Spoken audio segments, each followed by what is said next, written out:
games, also known as interactive experiences. They are the newest form of media there is these days. They give amazing opportunities to go into different worlds, to leave your own and to go into a whole new reality. Leave everything behind for an hour or two. A new worldscape with different rules and different laws of physics and everything. Take for example Minecraft. You will never see anybody really just punch a tree in real life, get a block out of it and then it will just float in midair. I have a very personal investment in games. They are my main way of escapism in this world. Whenever I feel down or overly stressed, I just launch up a game and have enjoyment and fun with that and just forget about everything for just the time I'm playing the game. That's basically how I go through my daily life. Games can also be an extremely amazing way of self-expression or artistic expression. For me, all games are basically an art form. That's the reason why I also like to play a lot of indie games, because they are basically just artworks. There are some people who would like to argue because games are products, they cannot be art.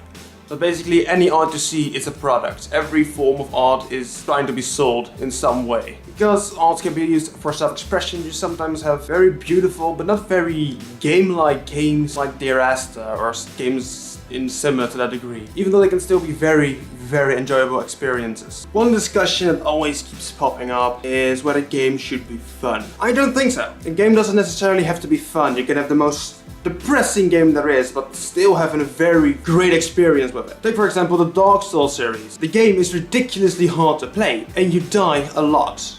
The fail state in the game is dying, but you always respawn in a world that is unchanged from when you left it. So in some sense, when you're playing games, you become immortal. But why is death such a prominent feature in games in general? Why is in games conflict itself such a very vocal point? Is it because conflict is just the most easy to use form of expression in these games? Because every human has some tendency towards conflict and violence in their life? Or is it because it is some dark underlying fantasy we wish to fulfill? To be able to slay the monster, or to kill the bad guy, or to take out a huge corporation that threatens the world. Maybe you could even call it some dark desire of people to be more than they are, to be able to reach a point that is above human. Maybe that's also why fantasy games are so popular. In those games you always become one of the best swordsmen, you always become the best sorcerer. Sorcery, a form of magic. Magic, a concept that is unreal in any form, but for some reason everyone can imagine someone using it. In real life magic is nothing more but a trick, an illusion that you put before an audience. But in games, magic is always some form of ethereal energy that can be used to manipulate the surroundings, especially if you give it some sort of ruling. Like in the Elder Scrolls, the whole magic has its own origin and why it works. It only helps with the illusion of reality. It makes the world feel real. It makes it feel like the laws and rules of that world, under the right circumstances, could apply to our own. But is a game even our own? Take for instance a very linear game like Call of Duty. The stories in those single player games are very linear. There is almost no differentiation between them. But the way you reach from objective to objective are always completely different. Does that mean that every game is its own individual story? Like it's an alternate reality or a parallel universe to each other?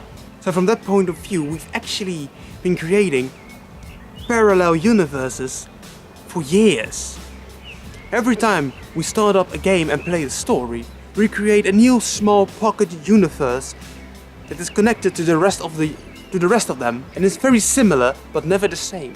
This could especially be true for open world games like Assassin's Creed or Grand Theft Auto. In both games you get certain story points that you have to follow. But how you do it is completely up to you. It doesn't matter what path you take, as long as you complete the end objective, you're done. But games like that take of course a lot of time to complete that story in that small pocket universe. It is of course something many people consider only hardcore gamers to do. And that casual gamers will mostly won't. They will just keep it at mobile games or the simpler or smaller games. But is that really the only differentiation? Do you only have hardcore and casual gamers? Or maybe it's more of a spectrum with different types of players depending on their time, their interests and finances. But if that's the case, does the term gamer hold any more value these days? In the last couple of years, games have become so accessible to the grander public that everyone and their grandma can basically be playing a game every day. My own mother plays Candy Crush every day, but does that make her a gamer though? Some people will argue that no, you're only a gamer when you're a hardcore gamer. But when are you a hardcore gamer?